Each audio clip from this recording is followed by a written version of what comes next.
Alright, welcome back to CrossFit Syntax today. Today I'm going to go over part 2 of the squat, so how to squat according to an Olympic style weightlifter. So last time we just went over that bottom position, how important it is to get as low as you possibly can and as upright as you possibly can.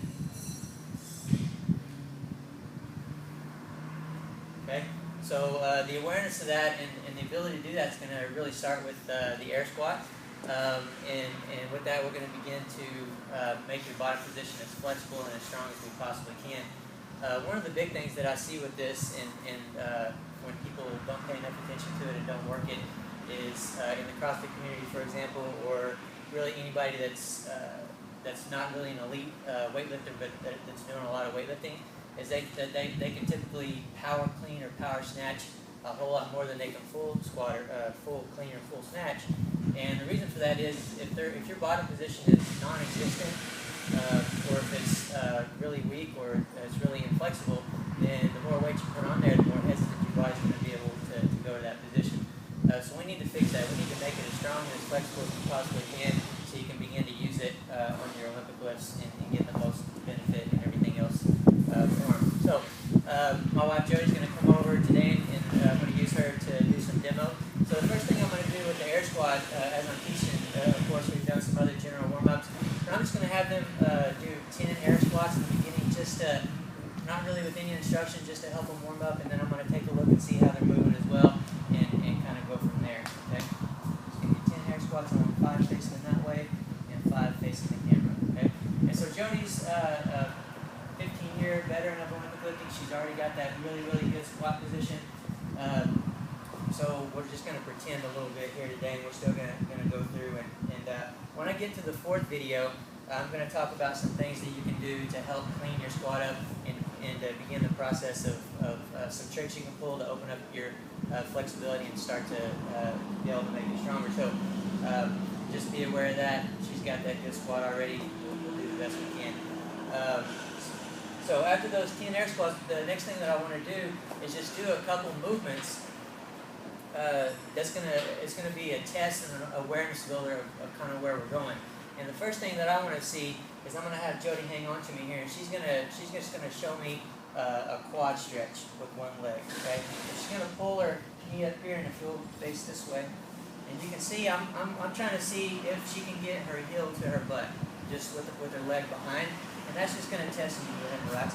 And that's just gonna test her quad flexibility, or the ability of the knee to bend. Say if somebody's had a knee surgery or something like that, if their knee is locked up for whatever reason, or their ability to bend that knee and get it to pull it to their butt, if that's locked up, then obviously the squat's going to be locked up. Okay, so go ahead and let me see that again.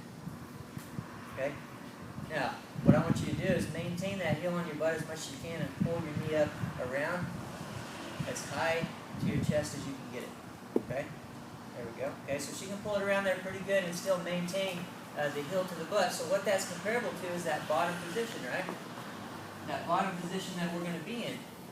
And again, I just want to see their ability, and especially if they can maintain the heel on their butt while they pull it around, that's good. Then we're headed in the right direction. So go ahead and test the other one for me.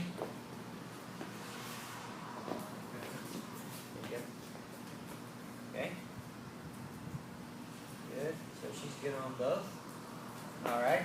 So another thing that I talked about in that first video is the importance of ankle flexibility, and really the requirement of you using every single bit of your ankle flexibility to get as deep as you possibly can with the best possible upright quality. So that's what I want to do next. I just want to test her ankle flexibility. So go ahead and get down into a lunge for me. Okay? Go ahead and push your knee as far forward as you can get it. Okay?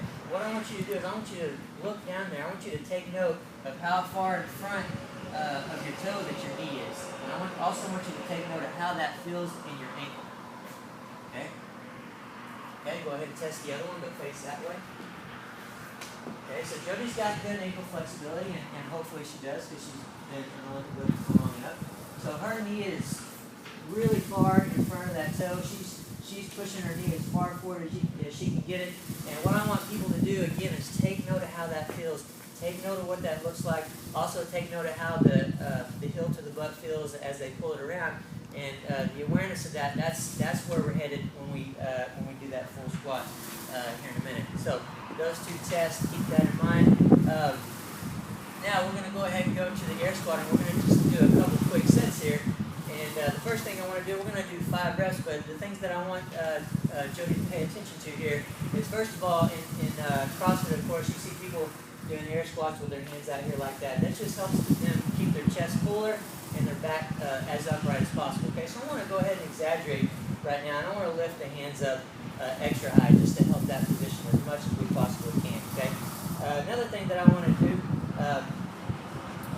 beyond the squat stance is I want you to think as you're going down that you're going to lead more straight down with the butt and back.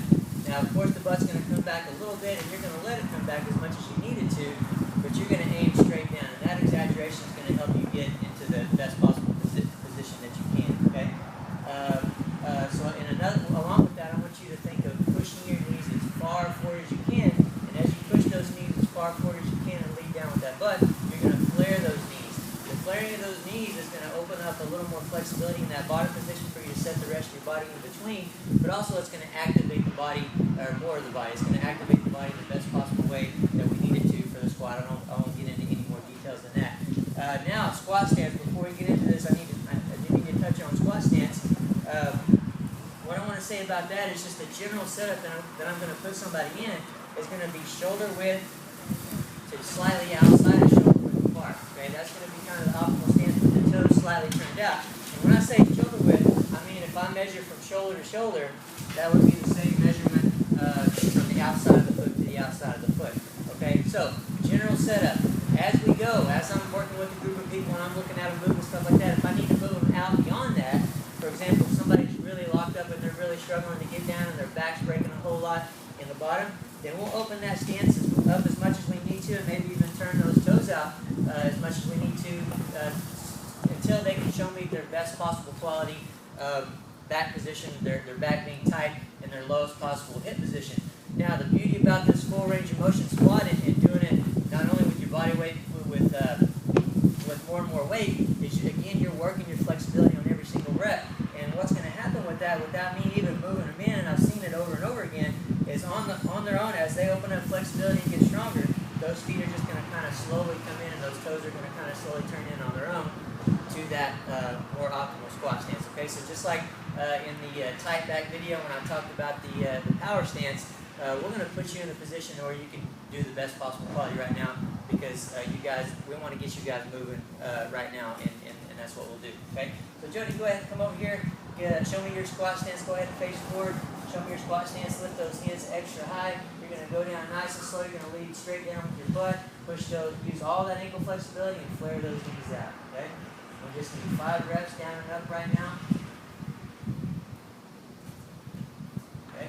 And so what I typically see with this is that from that initial warm-up set, we've created a little bit of awareness, and usually people are a little bit lower. Okay, I want to take them as far as I possibly can today, so I'm going to have them do quite a few sets, more sets than what I'm going to show you. But what I'm going to do next is I'm going to have her do 5 more reps with a 5-second pause on each rep. And what I want her to do right now is go ahead and hold her back tight, but try to relax down into that position and get as low as she possibly can within those 5 seconds on each rep. Let's see. Go ahead and face that way. Go ahead and relax. Her back's tight. Go ahead and relax those hips. Just let those hips sink. There we go. Good. Good.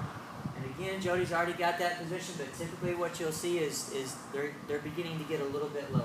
Okay.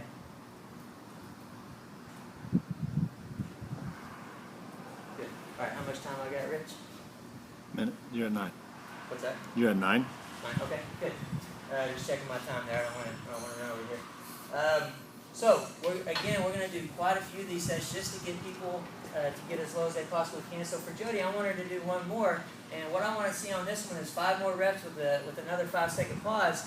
But with this 5-second pause, I want her to go ahead and actively release the hips. Let those hips relax, and what's going to come with that a lot of times is a relaxation of the low back or the rounding of the back, and that's okay, because we're trying to create awareness of that lowest possible hip position.